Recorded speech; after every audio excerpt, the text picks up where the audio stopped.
ভারতীয় ক্রিকেটে সৌরভ গঙ্গোপাধ্যায় এক উজ্জ্বল নক্ষত্র। আজ 8ই জুলাই, 52তম জন্মদিনে সৌরভ গাঙ্গুলিকে জানাই জন্মদিনের অনেক অনেক শুভেচ্ছা। ভারতীয় ক্রিকেটের সফল অধিনায়কদের মধ্যে অন্যতম হলেন বাংলার ছেলে সৌরভ গঙ্গোপাধ্যায়।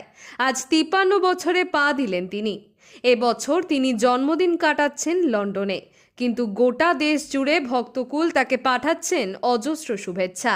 তিনি একাধারে ক্রিকেটার, প্রশাসক, পরবর্তী সময় তিনি এখন আইপিএলে Delhi Capitals franchise director of ক্রিকেটও। ভারতীয় ক্রিকেট তাকে মনে রেখেছে মাঠের পারফরমেন্স এবং আগ্রাসী নেতৃত্বের জন্যে। ম্যাচ ফিক্সিংয়ে বিধ্বস্ত ভারতীয় ক্রিকেটের দায়িত্ব তুলে নিয়েছিলেন নিজের কাঁধে। বিদেশের মাটিতে চোখে চোখ রেখে যে তার সাহস দেখিয়েছিলেন তিনি। সৌরভের হাত ধরে উঠে এসেছিল যুবরাজ, সেহওয়াগ,